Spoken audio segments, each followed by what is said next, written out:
Hello dear student, myself Sanjay sir, physics faculty.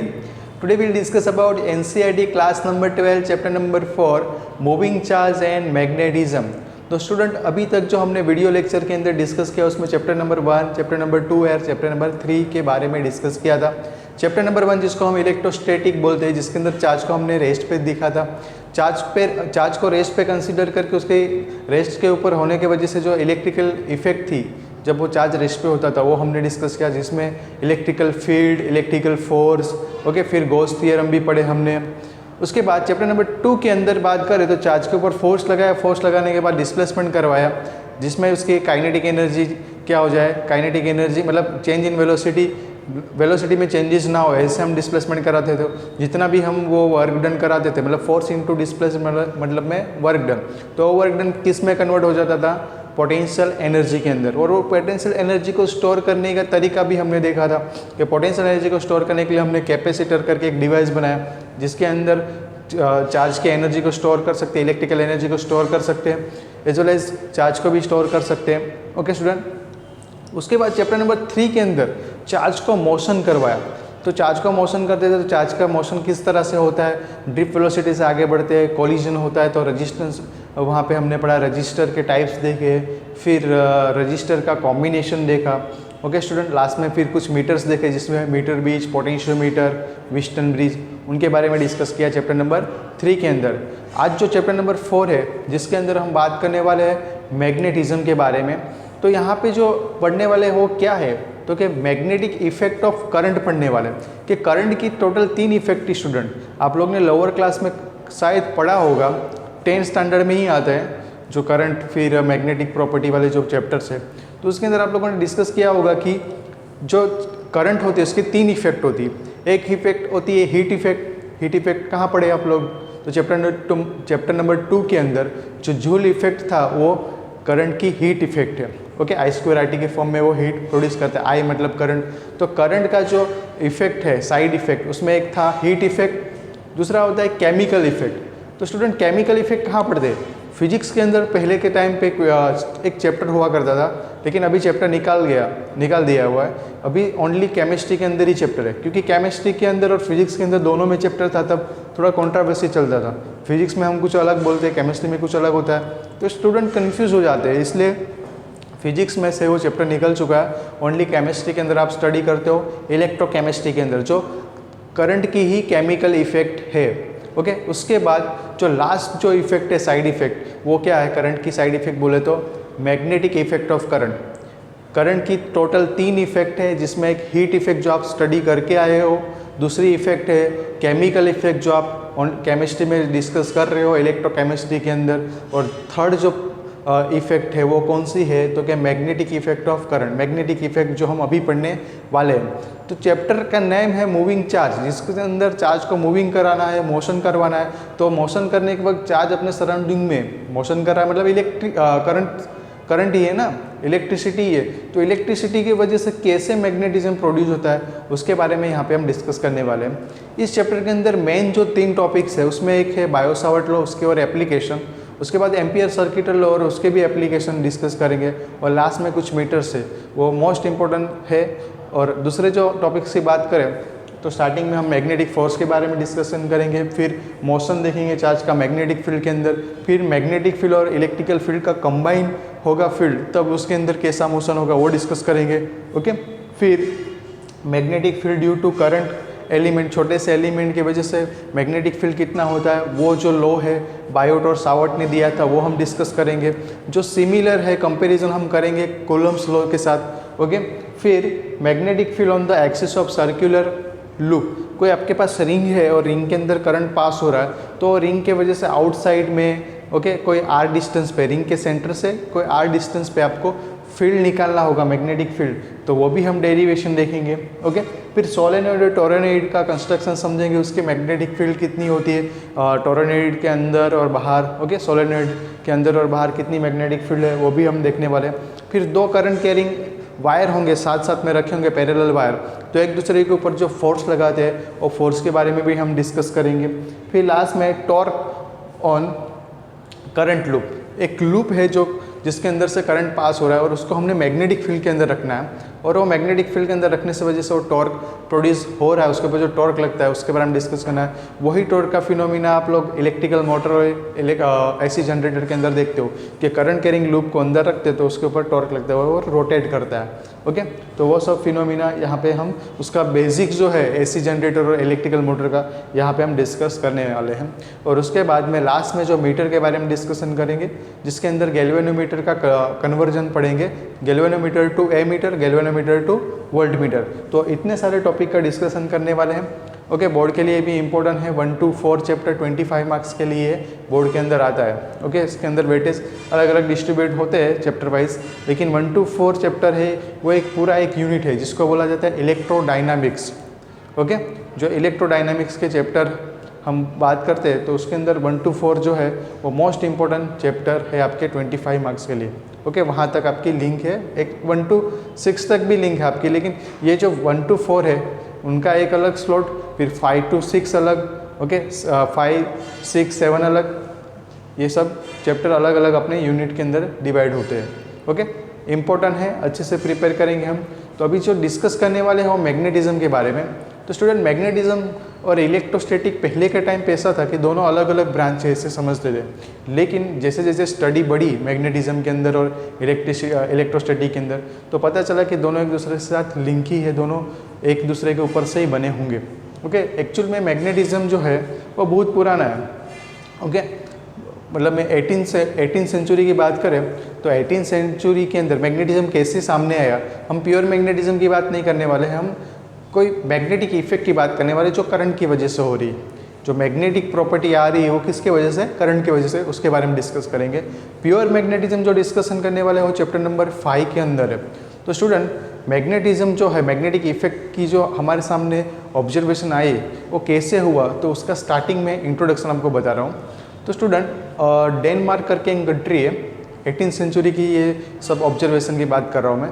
18 century के अंदर Denmark जो Holland से नाम से भी जाना जाता है, उसके बाजू में ही नेदरलैंड है। तो उसमें एक टीचर थे, साइंस टीचर, फिजिसिस्ट बोल सकते हैं आप। तो वो टीचर का नाम था ऑर्स्टेड। ओके, तो वो ऑर्स्टेड जो टीचर थे वो क्या कर रहे थे क्लास में, उनका जो भी एक्सपेरिमेंट है वो आपको मैं यहाँ पे दिखा रहा हूँ। तो ऑर्स्टेड का जो ऑब्जर्वेशन है वो क्या था वो हम समझते हैं, उसके ऊपर से ये पूरा चैप्टर स्टार्ट हुआ और पूरा मैग्नेटिज्म वहाँ से ही डेवलप हुआ है। ओके, उसके एक ऑब्जर्वेशन के ऊपर से पूरा मैग्नेटिज्म डेवलप हुआ है। तो वो ऑब्जर्वेशन हमें समझना ज़रूरी है। इतना बोर्ड के लेवल से, मतलब में एग्जाम लेवल से इतना इंपॉर्टेंट नहीं है, लेकिन जो मैग्नेटिज्म के अंदर इवोल्यूशन आया वो ऑर्स्टेड के ऑब्जर्वेशन के ऊपर से आया। तो वो ऑर्स्टेड का ऑब्जर्वेशन क्या था वो हम डिस्कस करते हैं। तो स्टूडेंट, ऑर्स्टेड का जो ऑब्जर्वेशन था वो एक नॉर्मल टीचर थे, क्लास के अंदर कोई डेमोस्ट्रेशन, ओम्स लॉ का डेमोस्ट्रेशन कर रहे थे। तो ओम्स लॉ के अंदर हमें पता है कि एक रजिस्टर होता है, फिर इसको बैटरी से कनेक्ट करते हैं, फिर इसके अंदर एक की होती है। ओके, तो ऐसे एक एक्सपेरिमेंट कर रहे थे। उस टाइम के उनके पास कंपास भी था, तो कंपास भी दिखा रहे थे। ओके, कंपास नीडल जो आप लोगों ने देखा होगा, तो कंपास भी दिखा रहे थे और कंपास टेबल पे रखा था, ये पूरा डेमोन्स्ट्रेशन भी टेबल के ऊपर रखा था। तो इनिशियल की बात करिए, इनिशियल की कंडीशन है जब यहाँ पे ये जो कंपास नीडल है कुछ इस तरह से था, जब की को क्लोज नहीं किया था, मतलब सर्किट में कोई करंट फ्लो नहीं हो रहा था, तब कंपास में कुछ ऐसा ऑब्जर्वेशन था। ये प्लस टर्मिनल है, माइनस। अभी जैसे ही की को क्लोज करें तो यहाँ से करंट पास होगा। तो जैसे ही करंट पास हुआ तो उस टाइम पे ये जो कंपास नीडल है उसके अंदर डिफ्लेक्शन हुआ, और डिफ्लेक्शन कुछ इस तरह से हुआ। तो यहाँ पे ऑर्स्टेड को क्वेश्चन हुआ कि इसमें डिफ्लेक्शन क्यों है, कंपास नीडल में डिफ्लेक्शन क्यों हुआ। अभी हमें भी क्वेश्चन होना चाहिए कि कंपास नीडल में जो नीडल है वो मैग्नेट है, मैग्नेटिक नीडल एक मैग्नेट ही है, तो मैग्नेट के ऊपर फोर्स कब लगेगा, जब उसके सराउंडिंग में मैग्नेटिक फील्ड होगा तब फोर्स लगेगा। तो यहाँ पे तो कोई मैग्नेटिक फील्ड होना चाहिए, तभी ये डिफ्लेक्शन दिखाना चाहिए। डिफ्लेक्शन क्यों दिखाया, क्योंकि उसके ऊपर फोर्स लगा। फोर्स तभी लगा सकता है क्योंकि जब उसके बाजू में कोई मैग्नेट होगा या तो मैग्नेटिक फील्ड होगा, तभी उसके ऊपर फोर्स लगेगा। तो ऑर्स्टेड को ये क्वेश्चन हुआ तो उन्होंने अपने जेब चेक किया, आजू बाजू देखा कि कोई मैग्नेट तो नहीं है, कि ये डिफ्लेक्शन क्यों दिखा रहा है इसके अंदर। तो सभी चेक किया, लेकिन कोई उसके पास मैग्नेट नहीं निकला और कहीं पे भी मैग्नेट नहीं था। उसके बाद में क्या किया, उसने टर्मिनल चेंज कर दिए। सेकंड ऑब्जर्वेशन दिखा रहा हूँ, क्वेश्चन होने के बाद ये बैटरी के टर्मिनल चेंज कर दिए। तो करंट यहाँ से जाएगा इससे ऊपर की तरफ और यहाँ से यहाँ निकलेगा। तो उस टाइम पे जो टैप करे की को तो डिफ्लेक्शन कुछ इस तरह से दिखा यहाँ पे, मतलब डिफ्लेक्शन का डायरेक्शन ही चेंज हो गया, ये डायरेक्शन ही चेंज हो गया। तो वहाँ से उसको एक आइडिया आया, ये एक ऑब्जर्वेशन वो क्लासरूम के अंदर हुआ था। ओके, डेनमार्क के एक छोटे से स्कूल के अंदर एक साइंस टीचर थे जिनका नाम था ओस्टेड। उनके एक ऑब्जर्वेशन की वजह से पूरे मैग्नेटिज्म में एवोल्यूशन आया। वो क्या ऑब्जर्वेशन था, तो कि वो क्लास में एक डेमोस्ट्रेशन कर रहे थे सर्किट के बारे में। मान लो कि ओम्स लॉ का डेमोस्ट्रेशन दिखा रहे थे और वो कंपास भी दिखा रहे थे कि ये देखो ये कंपास है, इसके अंदर ये नीडल आ रहा है, ऐसा एक्सप्लेन कर रहे थे। उस टाइम पे क्या हुआ, एक्सीडेंटली उन्होंने कंपास नीडल को, जो कंपास था उसको और सर्किट दोनों साथ में रख दिया। तो कंपास के अंदर जब सर्किट के अंदर करंट फ्लो हो रहा था उस टाइम पे कंपास के अंदर नीडल का डिफ्लेक्शन दिखा।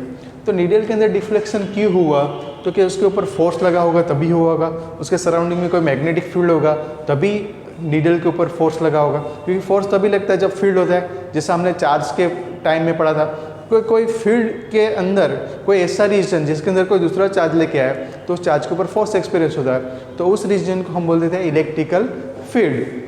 सिमिलर यहाँ पे भी जो कंपास नीडल है वो डिफ्लेक्शन शो कर रहा है, इसका मतलब यहाँ पे कहीं ना कहीं मैग्नेटिक फील्ड होनी चाहिए। तो वही उन्होंने ऑब्जर्वेशन किया। उस ऑब्जर्वेशन को वो आगे ले जा नहीं सकते थे क्योंकि एक स्कूल टीचर थे। तो उसके बाद में एक साइंटिस्ट आए, फ्रेंच साइंटिस्ट थे। उन्होंने फ्रेंच एकेडमी के सामने ये जो ऑब्जर्वेशन था ओर्स्टेड का वो उनके सामने पब्लिश किया। तो ऑब्जर्वेशन को बाद में फ्रांस के नज़दीक में इटाली है, तो इटाली के अंदर उस टाइम पे वोल्टा, गैल्वानी जो करंट के अंदर क्या कर रहे थे, स्टडी कर रहे थे, फेराडे, ओके, फिर एम्पियर भी उस टाइम पे यंग था। तो उनके सामने एक ऑब्जर्वेशन ऐसा आया जिसके अंदर वो डीप में स्टडी करना चालू किए और जो हाथ धो के पीछे पड़ गया वो साइंटिस्ट थे फेराडे ने इतने सारे इसके ऊपर एक्सपेरिमेंट किए कि उनको एक वे मिल गया कि इसके ऊपर स्टडी करने का। कि यहाँ पे हमने क्या देखा, ओस्टेड ने जो हमें ऑब्जर्वेशन दिया तो उसमें क्या देखा कि जब कोई करंट पास होगा तो अपने सराउंडिंग में एक मैग्नेटिक फील्ड प्रोड्यूस करेगा। एक छोटा सा ऑब्जर्वेशन हम समझ सकते हैं, लेकिन ये छोटा सा ऑब्जर्वेशन कितना बड़ा इवोल्यूशन ला सकता है। आज जो हम एसी जनरेटर यूज़ करते हैं, ओके, एसी जनरेटर, फिर जो हमारे गाड़ी के अंदर डायनामो होता है, ओके, जब हम किक लगाते हैं तो उसके साथ में आगे वाली जो फ्लैश लाइट चालू होती है, तो वो जो लाइट चालू हो रही है, ओके, इलेक्ट्रिसिटी जो प्रोड्यूस हो रही है, तो वो सब किसके वजह से, एक छोटा सा ऑब्जर्वेशन हुआ, उसके बाद में उसके ऊपर पूरा डिस्कशन हुआ, स्टडी हुआ, डिस्कवरी हुई, सब डिफरेंट एक्सपेरिमेंट करके। तो स्टूडेंट ये एक छोटा सा ऑब्जर्वेशन हम देखते हैं, लेकिन एक बड़ा सा इवोल्यूशन का एक पार्ट था ये। ओके, तो क्लियर है सभी को ओस्टेड का ऑब्जर्वेशन क्या हुआ, क्या था, क्या नहीं। ओके, तो जो साइंटिस्ट को उनका ऑब्जर्वेशन दिया, उस साइंटिस्ट का नाम था आर्गो, फ्रेंच साइंटिस्ट थे। उन्होंने फ्रेंच एकेडमी के सामने अपना ये ओस्टेड का ऑब्जर्वेशन रखा। उस ऑब्जर्वेशन के अंदर डीप में स्टडी करने लगे फेराडे। जो नेक्स्ट हम EMI में इलेक्ट्रोमैग्नेटिक इंडक्शन के अंदर फेराडेस लॉ के बारे में हम पढ़ने वाले, उसी चैप्टर के अंदर एसी जनरेटर भी हम पढ़ेंगे। ओके, तो अभी क्वेश्चन ये होता है स्टूडेंट कि ये करंट कैरिंग वायर है तो उसके सराउंडिंग में मैग्नेटिक फील्ड है, ऐसा ओस्टेड ने तो हमें बता दिया, लेकिन हमें क्वेश्चन होता है कि कितना मैग्नेटिक फील्ड होगा। जैसे हमने फर्स्ट चैप्टर में स्टूडेंट हमने देखा था कि दो चार्ज Q1 और Q2 को कोई फाइनाइट डिस्टेंस पे रखते हैं तो उनके बीच में फोर्स लगता है, वो हमें पता है। वो एट्रैक्टिव, रिपल्सिव दोनों फोर्स हो सकता है, कोई भी फोर्स हो सकता है। तो ये दो चार्ज के बीच में फोर्स लगता है, ऐसा हमें पता है। दो चार्ज को कुछ फाइनाइट डिस्टेंस पे लाओ तो उनके ऊपर फोर्स लगता है, लेकिन कितना लगता है, उसका अमाउंट कितना होगा, मैग्नीट्यूड कितना होगा, तो वो जो निकालते थे वो हमें किसने दिया, कूलम्ब्स ने दिया था। कूलम्ब्स ने हमने एक्सपेरिमेंटली एक फॉर्मूला दिया था, जो फॉर्मूला था F = K/Q1/Q2/R²। तो सिमिलर ये इलेक्ट्रिकल फोर्स फाइंड करने का फॉर्मूला था। सिमिलर यहाँ पे मुझे मैग्नेटिक फील्ड कितना है वो क्वेश्चन मुझे हो रहा है। तो वो मैग्नेटिक फील्ड निकालना हो तो कैसे निकाले, तो उसके बारे में जो मैग्नेटिक फील्ड कितना होगा वो फाइंड करने के लिए दो साइंटिस्ट आए, बायोट और सावर्ट। तो ये बायोट और सावर्ट ने एक्सपेरिमेंटली, जो जितने भी फिजिक्स में स्टूडेंट लॉ होते हैं वो एक्सपेरिमेंटली होते हैं, तो ये बायोट और सावर्ट ने लॉ दिया, जो लॉ के ऊपर से हम कोई करंट कैरिंग वायर में से, करंट कैरिंग वायर के कुछ डिस्टेंस पे, मतलब ये कोई करंट कैरिंग वायर है, उससे कुछ डिस्टेंस पे, मान लो कि P पॉइंट के पास हमें फील्ड निकालना हो, मैग्नेटिक फील्ड, तो निकाल सकते हैं। ओके स्टूडेंट, तो पहले ये टॉपिक नोट कर लो, ऑक्सटेट का ऑब्जर्वेशन का सर्किट ड्रॉ कर लो, उसके बाद हम बायोट और सावर्ट का जो लॉ है वो हम डिस्कस करेंगे। ओके स्टूडेंट, ओके स्टूडेंट, जो नेक्स्ट टॉपिक जो हम डिस्कस करने वाले हैं वो है बायोट और सावर्ट लॉ। तो स्टूडेंट बायोट और सावर्ट लॉ क्या है? तो अभी हमने लास्ट डिस्कस किया कि बायोट और सावर्ट लॉ इसलिए जैसे कि हमने दो चार्ज के बीच में, मान लो कि दो चार्ज है Q1 एंड Q2 और दोनों के बीच में फोर्स लगता है वो हमें पता है, लेकिन कितना लगता है, उसका अमाउंट कितना होगा, मैग्नीट्यूड कितना होगा, वो फाइंड करना हो तो कूलम्स लॉ लगाते थे। वैसे कूलम्स लॉ क्या था, K Q1 Q2 by R²। Similarly जब दो करंट कैरिंग वायर के सराउंडिंग में मैग्नेटिक फील्ड है, ओके, तो मैग्नेटिक फील्ड कितना होगा, तो वो फाइंड करने के लिए यहाँ पे हम एक लॉ पढ़ेंगे जिसका नाम है बायोट और सावर्ट का लॉ। और स्टूडेंट फिजिक्स में जितने भी लॉ आते हैं वो एक्सपेरिमेंटली होते हैं और ये भी एक्सपेरिमेंटल एक लॉ है।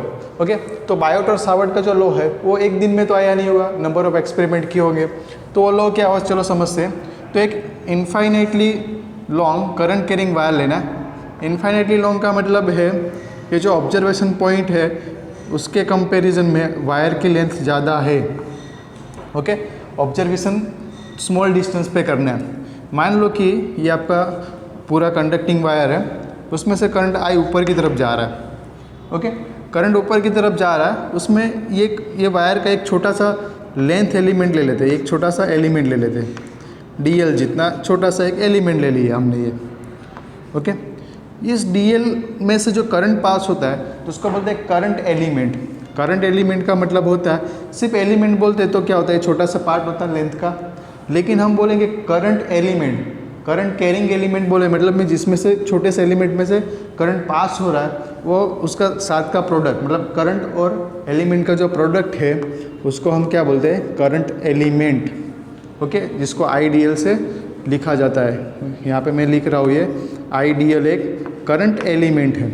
अभी इस करंट एलिमेंट से हमें कोई P पॉइंट के पास, ये P पॉइंट कहाँ पे है, तो क्या R डिस्टेंस पे है, तो वहाँ पे हमें मैग्नेटिक फील्ड निकालना। छोटा सा एलिमेंट मतलब यहाँ का जो मैग्नेटिक फील्ड होगा वो भी छोटा सा होगा।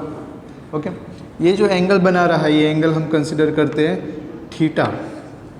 ओके, और एलिमेंट जो डायरेक्शन हम दिखाए, करंट एलिमेंट वेक्टर क्वांटिटी है, ओनली हम दिखाते कि एलिमेंट लेंथ कोई वेक्टर नहीं है, करंट भी वेक्टर नहीं है। ओके, लेंथ स्केलर है, करंट भी स्केलर, हमने डिस्कस किया है, लेकिन दोनों को कंबाइनली बोले तो स्पेशल जो क्वांटिटी बनती है, इस स्पेशल क्वांटिटी को हम वेक्टर फॉर्म में लेते हैं और उसकी डायरेक्शन टेंजेंशियली, जहाँ पे हम एलिमेंट ले रहे हैं उसके टेंजेंशियली उसकी डायरेक्शन होती है। ओके, क्लियर है? हमें DB निकालना है। DB किसके सिमिलर दिख रहा है, जैसे छोटा सा चार्ज DQ के सिमिलर है।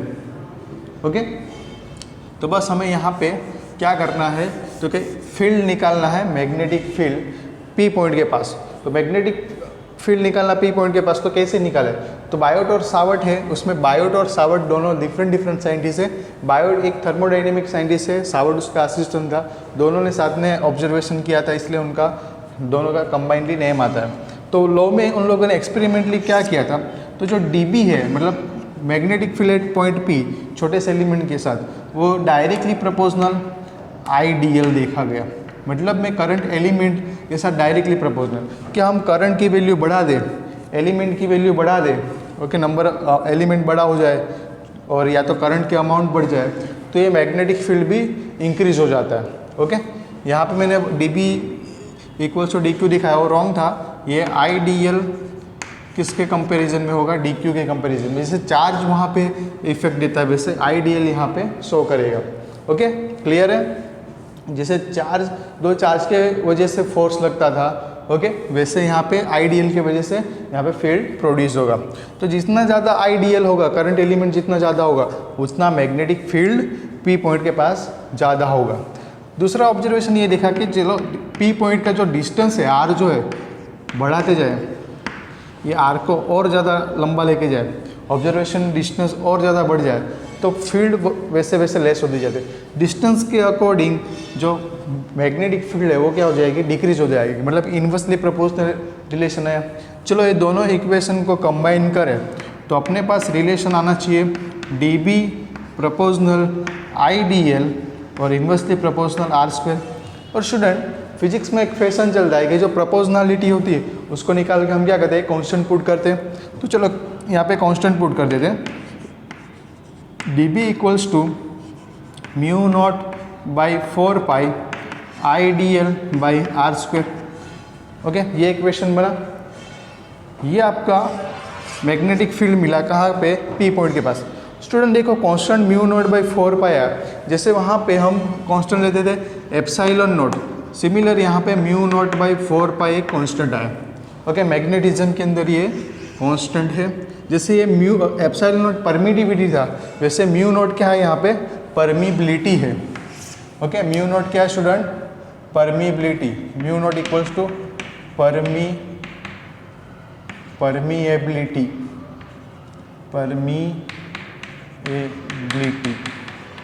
ओके, परमिबिलिटी का मतलब होता है वो फील्ड को कितना अलाउ करे, वो मीडियम फील्ड को कितना अलाउ करे।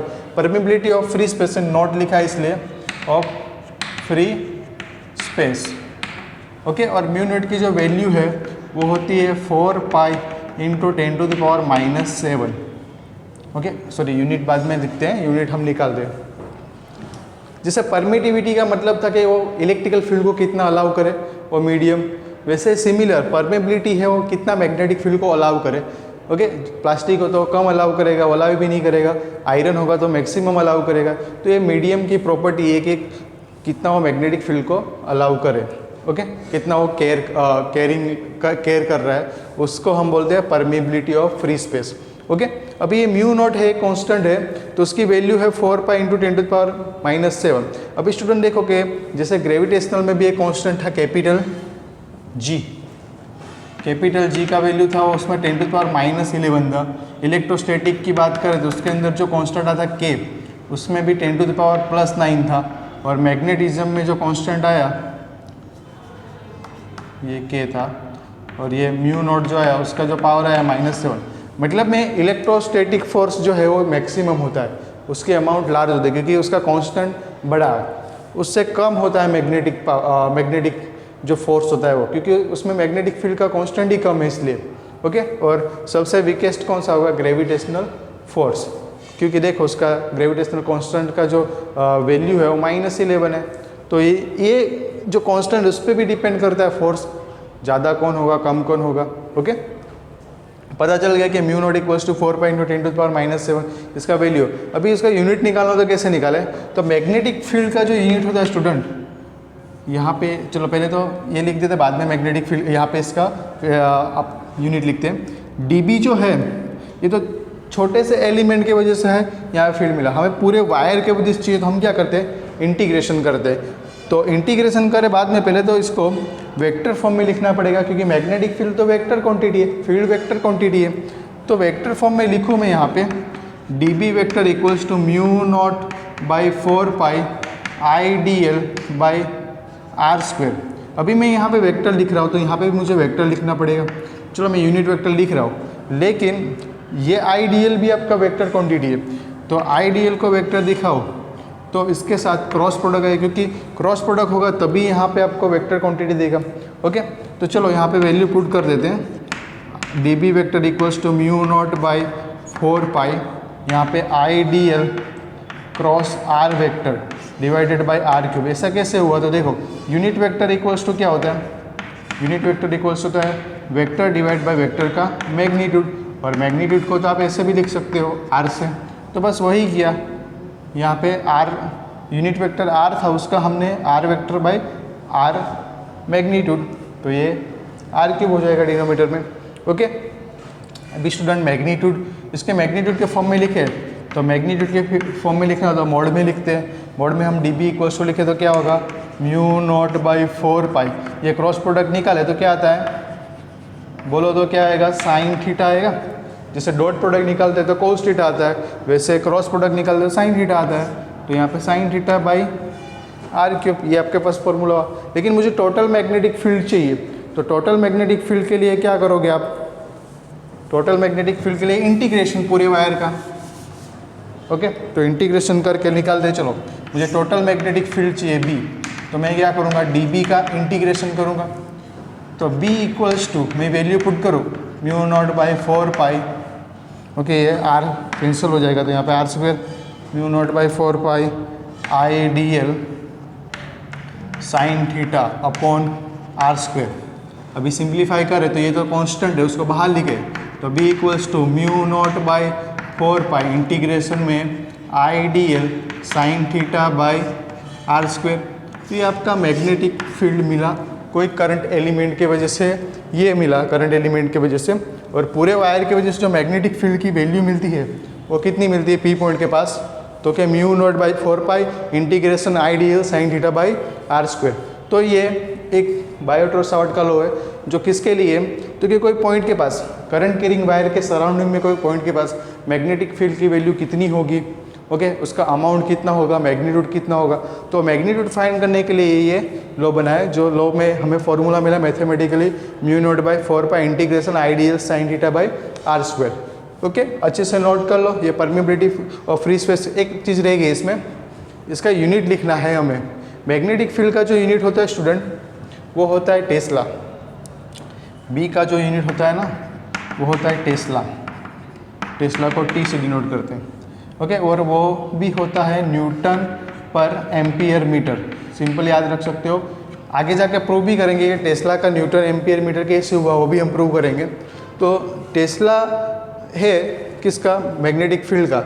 मुझे म्यू नोट का निकालना, तो क्या आएगा म्यू नोट का, तो ये क्रॉस मल्टीप्लाई करके होगा म्यू नोट इक्वल्स टू, ये तो न्यूमेरिकल वैल्यू है, तो mu naught equals to B R square by I D L. Sine theta को नहीं लिख रहा क्योंकि वो तो न्यूमेरिकल वैल्यू है। तो म्यू नोट के जो वैल्यू होगा, सॉरी यूनिट होगा, वो हो जाएगा, देखो यहाँ पे बी का होगा टेस्ला मीटर स्क्वायर, यहाँ पे ampere metre, metre metre cancel, तो यूनिट बनेगा टेस्ला मीटर पर एम्पियर, ये म्यू नोट का unit. Permeability of free space का यूनिट क्या होगा, tesla metre per ampere, okay. और यहाँ से आप डायमेंशनल फॉर्मूला निकाल सकते हो किसका, मैग्नेटिक फील्ड का, ओके। आगे जाके हम प्रूव करने वाले हैं कैसे, लॉरेंज फोर्स के ऊपर से। अभी तक इतना लिख के रखो, बाद में हम नेक्स्ट वीडियो लेक्चर के अंदर और डिटेल्स में डिस्कस करेंगे। Okay student, thank you.